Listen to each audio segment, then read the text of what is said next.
चलिए मित्रों, शुरू करते हैं हम अपना आज का करंट अफेयर। देखते हैं हमारी आज की जितनी भी महत्वपूर्ण खबरें हैं सभी पे विस्तार से चर्चा और विश्लेषण करते हैं। हमारी पहली न्यूज है, आईसीएआर राष्ट्रीय कृषि अर्थशास्त्र एवं नीति अनुसंधान संस्थान ने भारतीय कृषि 2047 तक शीर्षक से पॉलिसी पेपर जारी किया। इस पेपर में पिछले 6 दशकों में भारत की कृषि खाद्य प्रणाली में हुए बदलावों पर प्रकाश डाला गया है। भारत की कृषि खाद्य प्रणाली में संरचनात्मक बदलाव देखते हैं तो खाद्य अभाव से खाद्य अधिशेष राष्ट्र तक का सफर, तो यह हरित क्रांति, इनपुट सब्सिडी और न्यूनतम समर्थन मूल्य के कारण संभव हुआ। अर्थव्यवस्था में योगदान, तो राष्ट्रीय आय में कृषि का योगदान 43% से घटकर 18% हो गया और कार्यबल में हिस्सेदारी धीरे धीरे 74% से घटकर 46% हो गई है। खेतों का घटता आकार, तो सीमांत खेतों का अनुपात 51% से बढ़कर 68% हो गया है तथा खेतों का औसत आकार 2.28 हेक्टेयर से घटकर 1.08 हेक्टेयर हो गया है। विविधीकरण, तो कृषि सकल मूल्य वर्धित में पशुपालन और मत्स्य पालन की हिस्सेदारी 2022-23 में बढ़कर क्रमशः 31% और 7% हो गई थी। खाद्य प्रणाली संबंधी बदलावों के समक्ष चुनौतियां, तो कृषि भूमि की गिरावट, तो इसके लिए जनसंख्या वृद्धि, शहरीकरण और औद्योगिकरण जिम्मेदार है।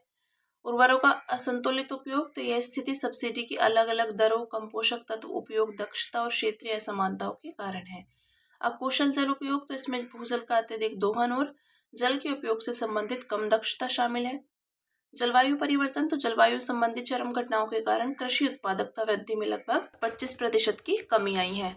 अन्य, तो इसमें अविकसित बाजार, ऋण और मूल्य श्रृंखलाएं, अनाज केंद्रित नीतियां आदि शामिल हैं।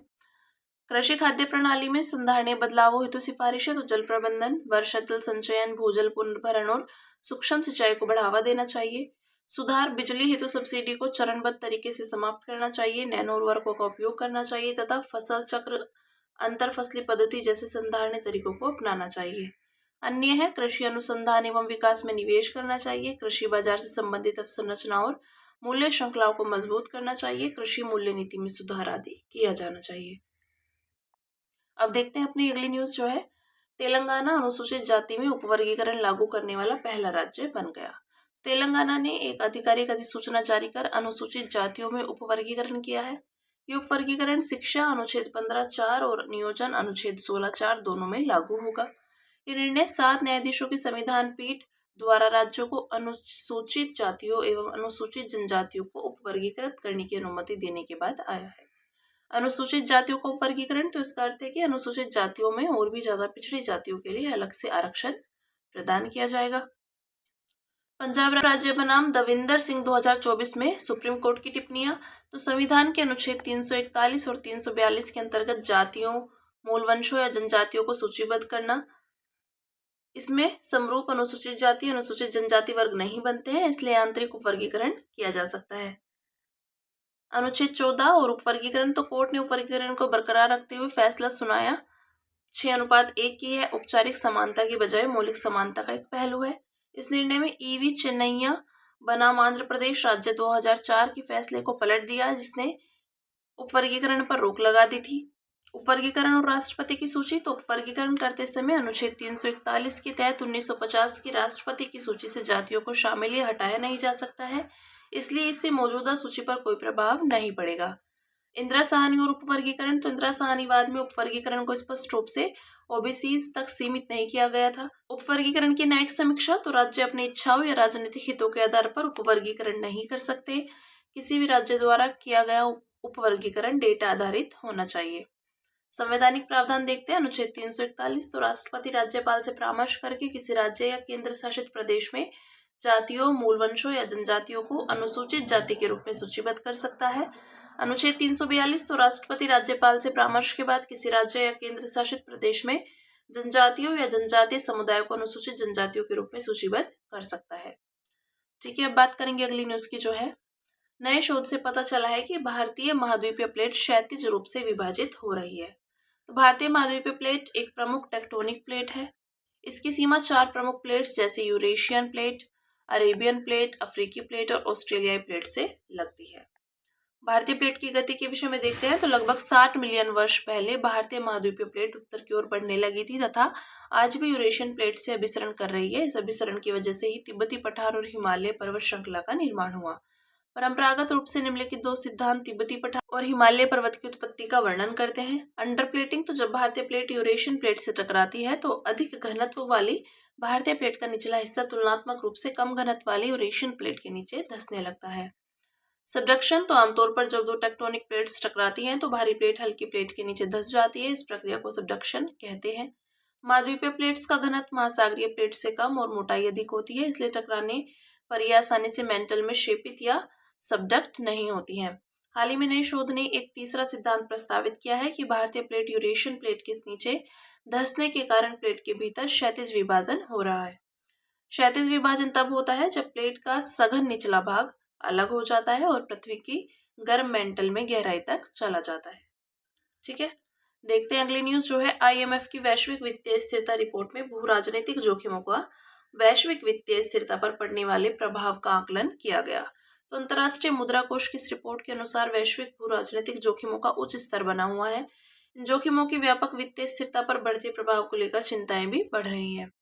मुख्य भू राजनीतिक जोखिम, तो आपूर्ति श्रृंखला को प्रभावित करने वाले विविध जोखिम, देशों के बीच प्रतिस्पर्धा और संघर्ष, संसाधन प्राप्त करने की होड़, साइबर अटैक जैसे चुनौतियों के कारण वस्तुओं की आपूर्ति श्रृंखलाएं बाधित हो सकती हैं।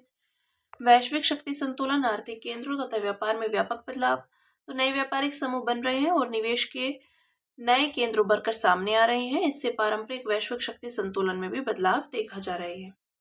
कर व्यवस्था में एक रूपता का अभाव, तो उदाहरण के लिए जहां एक और कई देश मिनिमम ग्लोबल टैक्स को अपना रहे हैं तो दूसरी ओर कुछ देश बहुपक्षीय टैक्स समझौते से बाहर निकल रहे हैं। कार्यबल पर जनसांख्यिकीय, तकनीकी और सांस्कृतिक दबाव, तो विकसित देशों की आबादी में जहां एक और वृद्ध लोगों का अनुपात और सेवानिवृत्त होने वाले लोगों की जनसंख्या बढ़ रही है, वहीं दूसरी ओर इन देशों में जन्म दर कम हो रही है। देशों और समुदायों के बीच सांस्कृतिक संघर्ष में वृद्धि हुई है। इसी तरह आर्टिफिशियल इंटेलिजेंस के बढ़ते उपयोग से भी जोखिम में वृद्धि हुई है। भू राजनीतिक जोखिमों के प्रभाव, तो सॉवरेन जोखिम, सैन्य खर्च में बढ़ोतरी और आर्थिक मंदी के चलते कई देशों का सरकारी ऋण उनके सकल घरेलू उत्पाद की तुलना में तेजी से बढ़ रहा है। इससे उनकी वित्तीय स्थिरता पर संकट गहराता जा रहा है और बढ़ते कर्ज भार के कारण डिफॉल्ट होने का खतरा भी बढ़ता जा रहा है।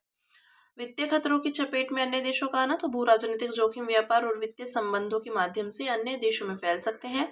इससे विश्व के कई देश आर्थिक संकट की चपेट में आ सकते हैं। मैक्रो इकोनॉमिक प्रभाव, तो जोखिमों के बढ़ने से आर्थिक व्यवधान उत्पन्न हो सकते हैं। इनमें आपूर्ति श्रृंखला का बाधित होना और पूंजी का देश से बाहर निकलना जैसे आर्थिक व्यवधान शामिल हैं। निवेशकों का विश्वास कम होना, तो आमतौर पर भू राजनीतिक जोखिम निवेशकों के विश्वास को कम करते हैं। इससे बाजार में अनिश्चितता और अस्थिरता बढ़ती है।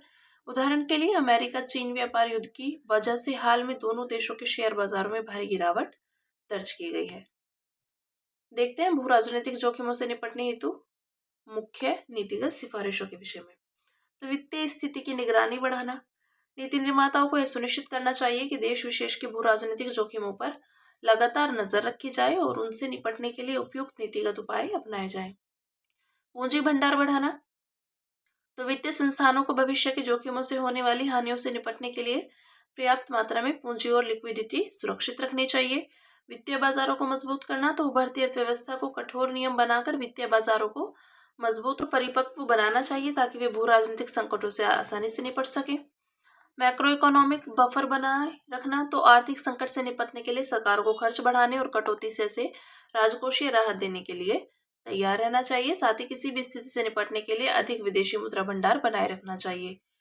संकट से निपटने के लिए तैयार रहना, तो बढ़ते भू राजनीतिक तनावों से उत्पन्न वित्तीय अस्थिरता से निपटने के लिए मजबूत नीतिगत फ्रेमवर्क तैयार करना चाहिए।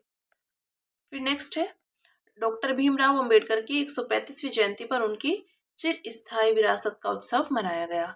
14 अप्रैल को डॉक्टर भीमराव अंबेडकर की जयंती समानता दिवस यानी इक्वालिटी डे के रूप में मनाई जाती है। इस दिवस के अवसर पर देश के लोग सामाजिक न्याय और विधि एवं समानता के क्षेत्र में डॉक्टर BR अम्बेडकर के योगदान को याद करते हैं। यह दिवस एक आदर्श समाज के सिद्धांतों की प्राप्ति की प्रेरणा भी देता है। डॉक्टर अम्बेडकर की रचना एनिलेशन ऑफ कास्ट में उनके आदर्श समाज की अवधारणा को स्पष्ट रूप से समझाया गया है। डॉक्टर अम्बेडकर की दृष्टि में आदर्श समाज क्या है, तो समाज की अवधारणा, अम्बेडकर ने अरस्तू की इस धारणा को खारिज कर दिया था कि समाज एक अंतर्निहित और शाश्वत इकाई है। डॉक्टर अम्बेडकर के अनुसार समाज मानवीय संबंधों पर आधारित एक परिवर्तनशील व्यवस्था है। आदर्श समाज के लिए अम्बेडकर द्वारा प्रतिपादित सिद्धांत, तो प्रथम सिद्धांत है व्यक्ति स्वयं में एक साध्य यानी लक्ष्य है, अर्थात समाज व्यक्ति से ऊपर नहीं है बल्कि व्यक्ति के विकास के लिए ही समाज का अस्तित्व है। द्वितीय सिद्धांत है समाज में लोगों के बीच संबंध स्वतंत्रता, समानता और बंधुत्व के मूल्यों पर आधारित होने चाहिए। देख सकते हैं अम्बेडकर की दृष्टि में स्वतंत्रता, समानता और बंधुत्व। स्वतंत्रता दमन से मुक्ति और अपनी पसंद की स्वतंत्रता होनी चाहिए, जिसमें कहीं भी आने जाने और कोई भी वृत्ति अपनाने की स्वतंत्रता भी शामिल है। डॉक्टर अम्बेडकर ने जोर देकर कहा था कि व्यक्ति को अपनी भूमिका या पेशा स्वयं चुनने का अधिकार होना चाहिए, अर्थात ये जातीय व्यवस्था के अनुसार जन्मजात नहीं होने चाहिए। समानता तो यह समाज के लिए मार्गदर्शक सिद्धांत है। भले ही अलग अलग व्यक्तियों की क्षमता अलग अलग हो, लेकिन समानता सुनिश्चित करती है कि सभी को समान अवसर मिले और निष्पक्ष प्रतिस्पर्धा हो सके। बंधुत्व तो व्यक्तियों में एकता की भावना होनी चाहिए, जहां अलग अलग पृष्ठभूमियों के लोग स्वतंत्र रूप से संवाद करें, विचार साझा करें और सहयोग करें। यह लोकतंत्र तथा सामाजिक एकता के लिए आवश्यक है। आगे देखते हैं इसमें तृतीय सिद्धांत है आदर्श समाज में राजनीतिक, आर्थिक और सामाजिक न्याय संवैधानिक प्रावधानों एवं उपायों द्वारा सुनिश्चित होना चाहिए। आदर्श समाज की प्राप्ति के उपाय तो जाति आधारित सामाजिक व्यवस्था का उन्मूलन, तर्क और नैतिकता को सुधार के साधन के रूप में अपनाना चाहिए। राज्य समाजवाद को अपनाना तो भूमि और प्रमुख उद्योगों का राष्ट्रीयकरण करना चाहिए, ताकि एक व्यक्ति एक संपत्ति सुनिश्चित की जा सके। राजनीतिक समानता सुनिश्चित करना तो ऐसी व्यवस्था विकसित करनी चाहिए जिसमें प्रत्येक व्यक्ति को सत्ता में समान भागीदारी प्राप्त हो। संवैधानिक तरीकों का उपयोग तो सामाजिक, आर्थिक और राजनीतिक सुधार के लिए हिंसा नहीं बल्कि संवैधानिक साधनों का सहारा लेना चाहिए। देखते हैं अगली न्यूज जो है खान मंत्रालय प्रोग्राम मैनेजमेंट यूनिट स्थापित करने की योजना बना रहा है। तो खान मंत्रालय जिला खनिज फाउंडेशन प्रधानमंत्री खनिज क्षेत्र कल्याण योजना की दक्षता और प्रभावशीलता में सुधार के लिए PMU स्थापित करने की योजना बना रहा है। इसके विषय में देखते हैं खान और खनिज अधिनियम 1957 के तहत खनन गतिविधियों से प्रभावित सभी जिलों में DMF की स्थापना का प्रावधान किया गया है। DMF की स्थापना एक गैर लाभकारी निकाय के रूप में की जाती है। उद्देश्य है खनन कार्यों से प्रभावित क्षेत्रों और व्यक्तियों के हितों की रक्षा करना तथा उनके सतत विकास और लाभ के लिए कार्य करना। संरचना और कार्य राज्य सरकार द्वारा निर्धारित है। अब तक 23 राज्यों के 645 जिलों में DMF स्थापित किए जा चुके हैं, जिन्होंने नियम बनाए हैं।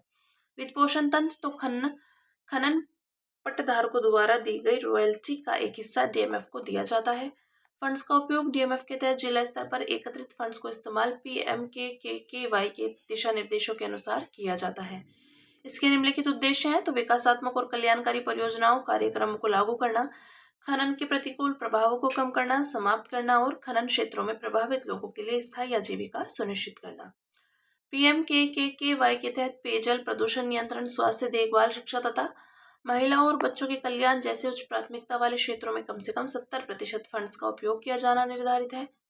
जिला खनिज फाउंडेशन में सुधार की आवश्यकता क्यों? तो फंड्स का कम उपयोग, फंड्स के अनुचित आवंटन और उपयोग की वजह से उपलब्ध राशि का आधे से अधिक हिस्सा खर्च नहीं हो पाया है।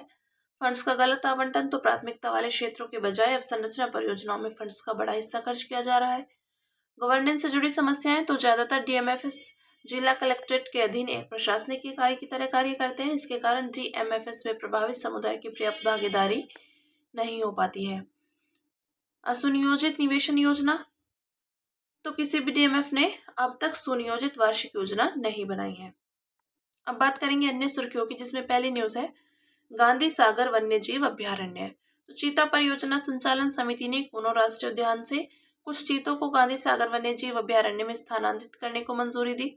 इसके विषय में देखते हैं तो गांधी सागर वन्यजीव अभ्यारण्य पूर्वी मध्य प्रदेश में स्थित है। यह मध्य प्रदेश के 2 जिलों यानी मंदसौर और नीमच में फैला हुआ है। इस क्षेत्र को निमाड़ क्षेत्र के नाम से भी जाना जाता है।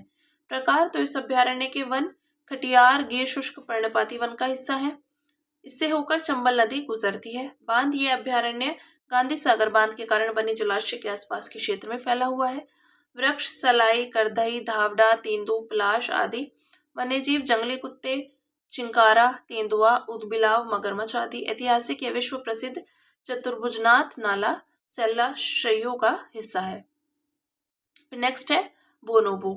तो बोनोबो के बीच वोकल कम्युनिकेशन मानव भाषा की तरह ही संरचनाशीलता को दर्शाता है। संरचनाशीलता भाषा की वह क्षमता है जिसके द्वारा हम अर्थपूर्ण इकाइयों को मिलाकर बड़ी संरचनाएं बनाते हैं और इन बड़ी संरचनाओं का अर्थ उन इकाइयों के अर्थ और उनके आसपास से जुड़ने के तरीके से निर्धारित होता है। इसके विषय में देखते हैं बोनोबोस और चिंपांजी दोनों का 98.7% DNA और मानव DNA से मेल खाता है। इससे ये दोनों प्रजातियां हमारे सबसे करीबी जीवित रिश्तेदार बन जाते हैं। ये चिंपैंजी की तुलना में आमतौर पर आकार में छोटे, दुबले और गहरे रंग के होते हैं। विशेषताएं: बोनोबो समूह अधिक शांतिपूर्ण होते हैं और उनका नेतृत्व मादाएं करती हैं। पर्यावास केवल कांगो लोकतांत्रिक गणराज्य के वनों में, IUCN रेड लिस्ट में एंडेंजर्ड। फिर नेक्स्ट है बैट इकोमोन। तो बैट इकोलोकेशन मॉनिटरिंग का संक्षिप्त नाम बैट इकोमोन है। तो ये भारत की पहली स्वचालित चमगादड़ निगरानी प्रणाली है। इसे Indian institute for human settlements Bengaluru में विकसित किया गया। ये एक स्वचालित प्रणाली है जो रियल टाइम में चमगादड़ों की आवाज का पता लगाने और उनका विश्लेषण करने में सक्षम है।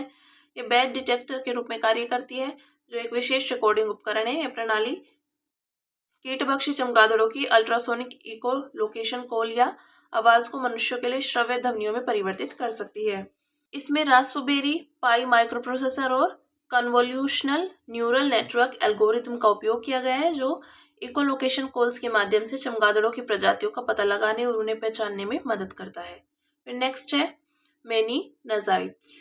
तो WHO ने मेनिनजाइट्स के निदान, इलाज और देखभाल के लिए पहली बार दिशा निर्देश जारी किए। ये दिशा निर्देश 2020 में लॉन्च किए गए हैं। डिफीटिंग मेनिनजाइट्स बाय 2030 ग्लोबल रोडमैप में योगदान देंगे। इसके विषय में देखते हैं। मस्तिष्क और मेरुदंड को घेरने वाले ऊतकों की सूजन है। ये एक गंभीर वैश्विक स्वास्थ्य समस्या है। ये बीमारी संक्रामक या गैर संक्रामक दोनों हो सकती है। संक्रमण बैक्टीरिया, वायरस, फंगस या परजीवियों के कारण हो सकता है।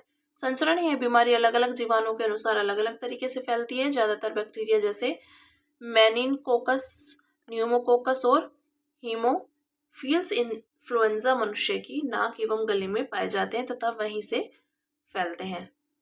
रोकथाम: तो सामान्य बैक्टीरियल मेनिनजाइट्स के लिए वैक्सीन उपलब्ध है। एंटीबायोटिक से भी इलाज संभव है। नेक्स्ट है डिजिटल कॉमर्स के लिए ओपन नेटवर्क। तो नए CEO के पदभार ग्रहण करने तक ONDC को अंतरिम कार्यकारी समिति के 8 सदस्य मिलेंगे। मंत्रालय: उद्योग संवर्धन और आंतरिक व्यापार विभाग, वाणिज्य एवं उद्योग मंत्रालय।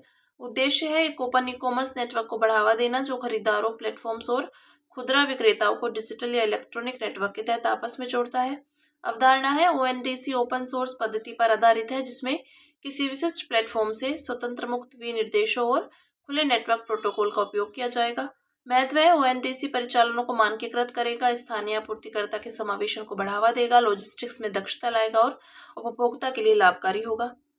फिर नेक्स्ट है क्यू शील्ड। तो स्टार्टअप QNU लैब्स ने दुनिया का पहला अनूठा प्लेटफॉर्म क्यू शील्ड लॉन्च किया। यह प्लेटफॉर्म किसी भी परिवेश में क्रिप्टोग्राफी को आसानी से प्रतिबंध करने की सुविधा देता है। महत्व है डेटा को ट्रांसफर करते समय और स्टोरेज में भी पूरी तरह से सुरक्षित रखने का समाधान प्रदान करता है। यह कंपनियों को उनकी महत्वपूर्ण अवसंरचना की सुरक्षा करने की क्षमता प्रदान करता है। महत्वपूर्ण अवसंरचना से तात्पर्य उन क्षेत्रों से है जिनमें कोई भी बाधा या खतरा उत्पन्न होने से राष्ट्रीय सुरक्षा, अर्थव्यवस्था आदि पर गंभीर असर पड़ सकता है, जैसे संचार क्षेत्र, ऊर्जा क्षेत्र आदि। फिर नेक्स्ट है ऊर्जा दक्षता ब्यूरो। तो BEE फर्जी स्टार रेटिंग को रोकने के जरिए मानक एवं लेबलिंग कार्यक्रम को तेजी से लागू कर रहा है। इसके विषय में देखते हैं। इसे ऊर्जा संरक्षण अधिनियम 2001 के तहत वैधानिक निकाय के रूप में स्थापित किया गया है। मंत्रालय विद्युत मंत्रालय के अधीन स्थापित है। उद्देश्य है भारतीय अर्थव्यवस्था की ऊर्जा तीव्रता को कम करना। विनियामक कार्य: मानक और लेबलिंग के अंतर्गत उपकरणों एवं अप्लायंस के लिए न्यूनतम ऊर्जा प्रदर्शन मानक विकसित करना, वाणिज्यिक भवनों के लिए न्यूनतम ऊर्जा प्रदर्शन मानक विकसित करना और निर्धारित उपभोक्ताओं के लिए ऊर्जा उपभोग मानदंड विकसित करना। फिर नेक्स्ट है ESA का बायोमास। तो यूरोपीय अंतरिक्ष एजेंसी अपना बायोमास मिशन लॉन्च करने जा रही है। इसमें एक एकल LEO उपग्रह प्लेटफॉर्म होगा, जिसमें SAR नामक उपकरण लगाया जाएगा।